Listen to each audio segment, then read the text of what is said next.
Je vous propose aujourd'hui de voir la gamme en accords. Voilà, je vais vous proposer sur deux formules, en Do et en Fa. Alors pourquoi en deux formules? Déjà parce que entre Do et Fa, il y a une quarte, et entre Fa et Do d'après, il y a une quinte. Donc c'est-à-dire que notre gamme, on va jouer des suites d'accords. Pour jouer dans d'autres tonalités, on aura juste à décaler au maximum de 4 cases maximum, c'est-à-dire de 2 tons ou 2 tons et demi en amont ou en aval de chacun de ces tons. Donc voilà, donc en fait on travaille. Voilà. Et pourquoi en Do et en Fa? Parce qu'on va se rendre compte qu'en Do, on a des positions, on a une cadence particulière qui va être très logique. Et en Fa, on a cette même cadence, mais en utilisant des doigtés beaucoup plus graves. Voilà. Et en utilisant d'autres accords. Et à partir de tous ces accords que l'on aura trouvés, en fait, il y a une dizaine de formules d'accords, hein, pour en tout et pour tout, en fait, 8 accords, hein, c'est ce qu'on verra. Il y a une dizaine de positions, disons, mettons une douzaine de positions, et avec ça, on a toutes les formules de base qui nous permettent de développer tous les accords possibles, trouver les sixths, les neuvièmes, toutes les extensions, et puis surtout, ça va nous permettre de jouer très rapidement des 5-1, des 2-5-1, etc., dans plusieurs tonalités. Voilà. Donc, on commence par Do, Do majeur. Alors, en fait, dans toutes les gammes majeures, ce sera la même chose dans le Fa, nous avons 4 qualités d'accords. Do majeur, pour le premier accord. Je vous renvoie pour l'occasion à la théorie harmonique de base concernant les accords composant la gamme majeure. Premier majeur, deuxième, troisième mineur, quatrième majeur, cinquième, septième de dominante, sixième mineur, septième, mineur 7, quinte bémol. 4 qualités d'accords dans cette suite, majeur, mineur, septième de dominante, mineur 7, quinte bémol. On va essayer de jouer pour chacun de ces accords-là les mêmes formules. Ça nous évite de compliquer, hein, c'est-à-dire qu'un mineur sera joué de la même manière mais à un endroit différent. Et pareil pour les autres. Hein, voilà. Donc le Do majeur, on part de la formule jazz la plus connue, hein, qui est la plus représentative, c'est celle-là. Alors tous nos accords vont être joués sur les notes intérieures, c'est-à-dire sur les cordes intérieures. On laisse la première à la sixième et on joue ça. Je vais rajouter le fait que dans la formule qu'on va avoir qui va monter le long du manche, on va monter nos accords. Do, ré, mi, fa, la, si, do. Là, on aura nos basses, dessous, on aura les accords. Et là, systématiquement, on a nos quintes qui vont être au-dessus. Donc, on pourra jouer la quinte à la basse, sachant qu'on a toujours plus ou moins un bassiste qui va le faire, et que même s'il n'y a personne pour le faire, il y a une telle logique dans les progressions d'accords que l'oreille sous-entend la fondamentale de chacun des accords joués, dans la mesure où on va jouer dans un plan tonal de référence bien précis, quoi. Voilà, mais n'importe qui l'entendra. Voilà. Donc le Do est là, avec sa quinte, Do majeur. Vous voyez qu'on part d'un Do comme ça, et on joue le Si qui a septième majeur. Nous avons toujours que 4 notes de jouer, et ce sera toujours fondamental, tierce, quinte et septième. Tierce mineure ou majeure, quinte fixe, sauf pour le dernier, si mineur 7, 4 bémol, et septième majeure ou dominante pour les accords majeurs ou mineurs, ou pour l'accord dominant de sol 7. Donc nous avons toujours cette formule-là avec ces 4 cordes, sauf qu'à la guitare, contrairement au piano, nous sommes obligés de renverser. Hein, sinon c'est impossible. Les doigtés sont impossibles à jouer pour jouer l'accord Do, Mi, Sol, Si. On peut le faire ici, ou ici, mais ce sont des rares exceptions. Sur un accord mineur, c'est quasiment impossible de jouer un accord sans renversement. Un Ré mineur, ça nous ferait ça. Vous voyez, c'est fou. Il nous faudrait le Do ici, donc vous voyez que c'est pas évident de jouer ça comme ça. Voilà, c'est un peu compliqué. Voilà. Donc, je reviens, notre premier accord, Do majeur. Ré mineur, c'est celui-là. Alors, je vais me rapprocher pour que vous le voyez bien. Hein, maintenant, il n'y a plus besoin de voir ma main droite, vous pouvez voir que ma main gauche. Donc, en fait, j'ai Ré, tierce mineure, septième de dominante, tierce mineure. Voilà. Vous connaissez ça. Je récupère.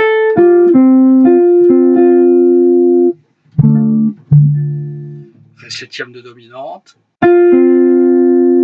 Et puis ma tierce qui est ici, je récupère là, et ma base de.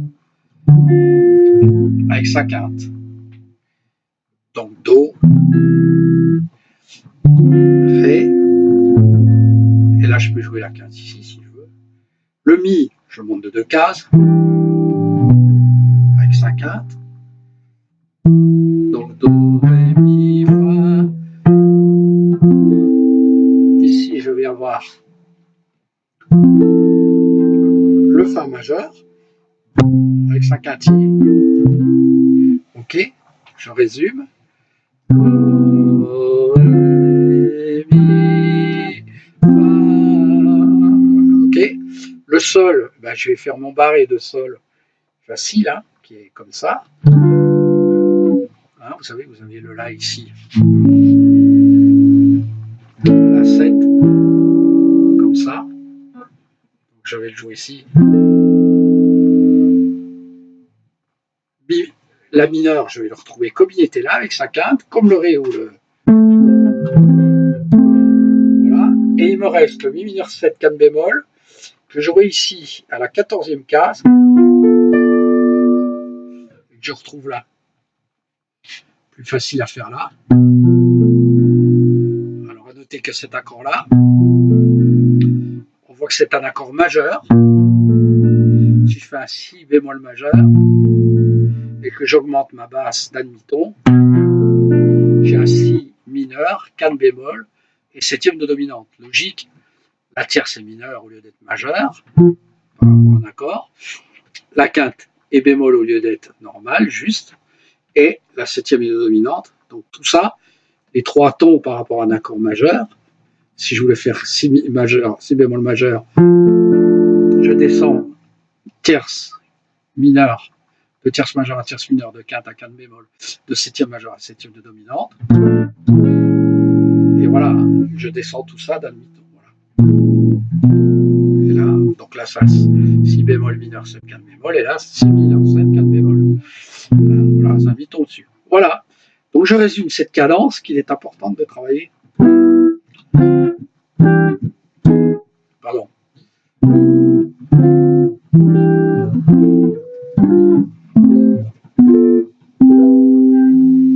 Ok.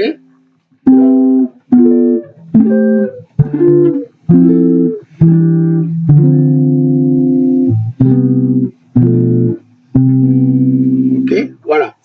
Alors, on va voir la même chose en Fa. Alors l'intérêt de cela, c'est que quand on va les jouer, il faut toujours penser au degré. 1, 2, 1, 2, 3, 4, 5, 6, 7, 8. Voilà. Et nous savons que nous pouvons substituer par tierce, hein, puisque un Do, c'est Do, Mi, Sol, Si, et un Mi mineur, Mi, Sol, Si, Ré. On voit que c'est quasiment le même accord, sauf que ça finit par un Ré et que l'autre commence par un Do. Un Do remplace un Ré, ou un Ré remplace un Do, selon le cas. Donc on a quasiment le même accord, 3 notes pour 4 sont identiques. Donc ça se substitue. Et c'est la même chose en aval. Pour un Do, Do, Mi, Sol, Si. Pour un La mineur, La, Do, Mi, Sol. Donc un La remplace un Si. Ok? Donc on peut jouer par. Ça veut dire que chaque accord peut substituer par tierce, par celui qui est sur sa tierce.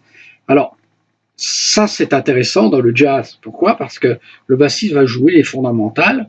L'harmonie est supposée, même si le bassiste ne joue pas, on va entendre des harmonies résolvantes, quoi. Et surtout dans les chorus, ça va permettre de changer la couleur de votre accord. Au lieu de jouer un Do majeur, vous jouez un Mi mineur ou un La mineur, on aura l'impression que c'est le même accord, mais ce qui va surprendre, ce sera beaucoup moins le fait qu'il y ait une note différente que la qualité de l'accord qui joue mineur. Par exemple, si je fais Ré mineur Do,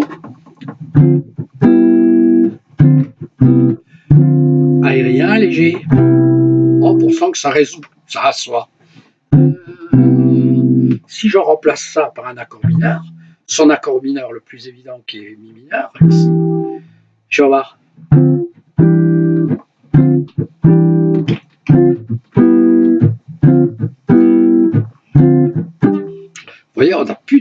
climat.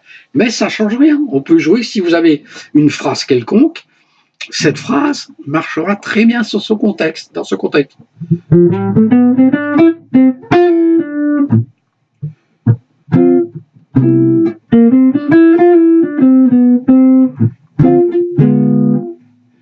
Ok, si je fais...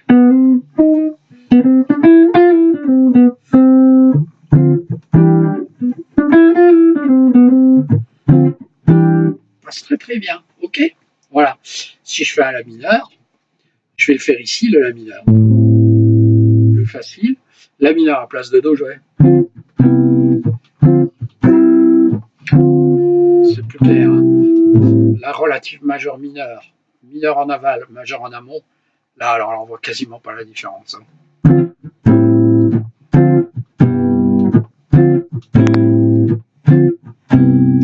C'est les basses qui changent. Ok. Donc, je reviens à ma cadence. Do, ré, mi, fa, sol, la, si, do. Qu'est-ce que je vais faire? Eh ben, je vais les travailler par tierces. Do, mi, voilà, do, mi, ré, ta, comme ma gamme.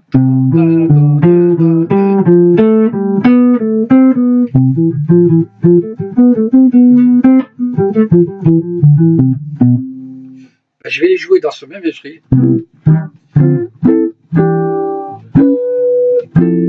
D'accord, vous voyez?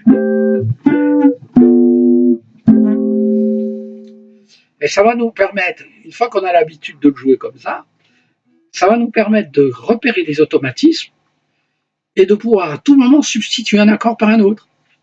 Hein, quand je vais jouer un 2-5-1,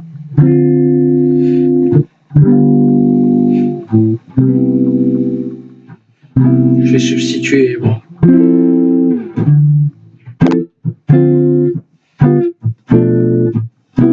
Vous voyez, j'ai joué les plus proches de chacun des deux accords. Ah, c'est quand même sympa, quoi. Je peux faire comme ça. Vous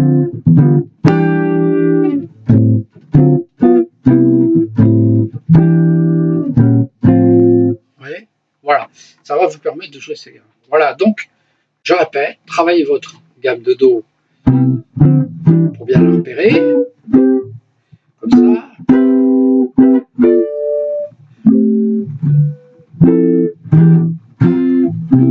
Voilà, vous repérez 1, 2, 3, 4, 5, 6, 7, 8, etc. Puis après 1, 3, 5, etc. Voilà. Et bien, il nous reste en Fa, même logique, même principe. Alors là, les doigtés sont différents. On va jouer alors un Fa majeur. Là, on va jouer tout le temps notre basse sur la grosse corde de 6 et la corde ici. Ça, on est proche de la bossa. On a une basse qui éloigne un peu plus la texture de l'accord, c'est-à-dire que la cinquième corde n'est pas jouée. Donc on penchera un peu ses doigts pour que cette note-là soit étouffée. Et on peut s'amuser à entraîner au début en jouant la basse et puis l'accord. Alors Sol majeur, c'est un La mineur avec une base de Fa. Pourquoi? Parce que Fa, La, Do, Mi. Un accord de La mineur, c'est La, Do, Mi, éventuellement avec un septième Sol. Donc un La mineur sans septième, La, Do, Mi, et le Fa à la basse, Fa, La, Do, Mi. Donc en fait c'est un La mineur en base de Fa. Conclusion, je fais un La mineur ici, et je mets le Fa. Sol mineur, même principe. Sol mineur, j'ai ça. Je joue pas celle-là, il me reste ça. Oui, il me reste ça. Le barré avec seulement ce doigt. Mais je l'enlève, puisqu'ici, je vais avoir la septième. La septième de dominante. Sol, Fa.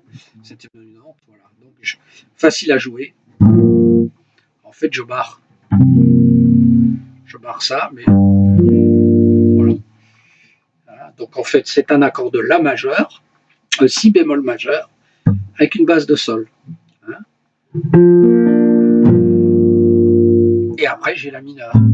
Donc, Fa, Sol mineur, La mineur. Quatrième accord, c'est un Si bémol, puisqu'entre la carte, la tierce et la carte, c'est qu'un demi-ton. Si bémol majeur, je retrouve la même formule. Donc, je repars.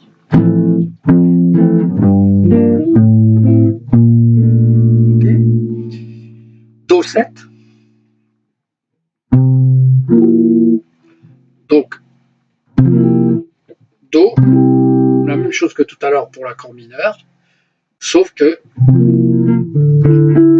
je garde ma tierce majeure. On reprend. 3, 4, Do, Ré mineur, et après j'ai Mi mineur 4 bémol. Alors, le mineur 4 bémol, on a vu le mineur comme ça. Ici j'ai ma quinte, ici je vais avoir la quinte bémol. Donc en fait, ça me fait comme une position de la mineure avec une basse de Mi. Ça me fait ça.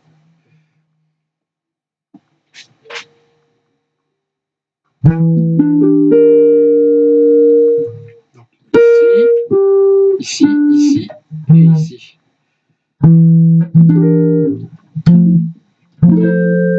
Allez, on rejoue tout et on a fini.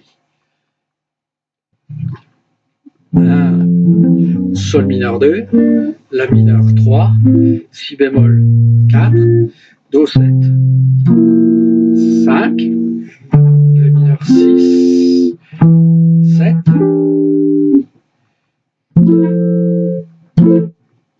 alors ici souvent moi je joue pas la basse.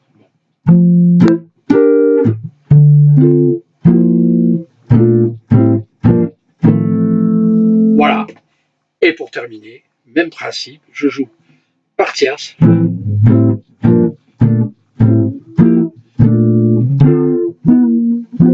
Pardon.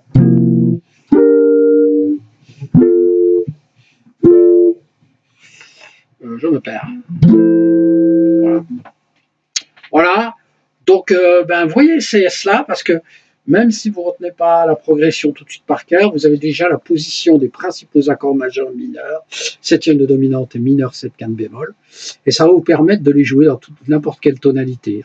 Vous verrez que vous n'aurez jamais à jouer ces 7 accords dans un morceau. Il y en a au maximum 3 ou 4 de la gamme.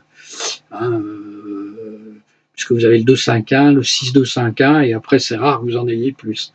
Donc vous voyez, après vous avez plutôt des schémas raccourcis et moins d'accords à retenir. Mais c'est intéressant de savoir par où passe la gamme, pour savoir que, voilà, hein, vous verrez, je terminerai sur cet esprit-là. Par exemple, on joue rarement le troisième accord, Mi mineur en Do, hein, celui-là. Mais il a une qualité, c'est le troisième accord de la gamme de Do majeur, et c'est ce qu'on appelle l'accord phrygien. Et par exemple, dans la musique espagnole, il est omniprésent. Hein. On joue souvent Fa, Fa majeur, Mi mineur.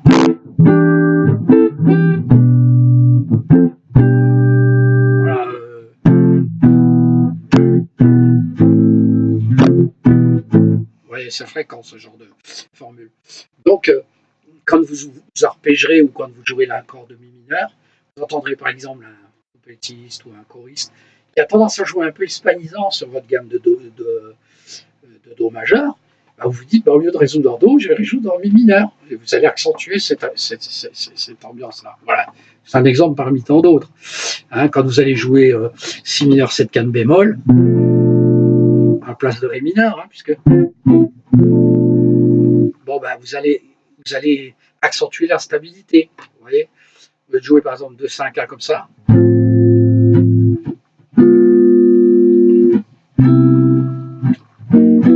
Je vais jouer ça. Vous voyez, c'est beaucoup plus instable. Voilà. Voilà. Ce sont des pistes de travail qui sont essentielles dans le cadre de la pratique d'accompagnement en jazz. Je vous remercie. Je n'aborde pas l'aspect rythmique en la matière. On le verra à d'autres moments. Merci bien. Bon courage.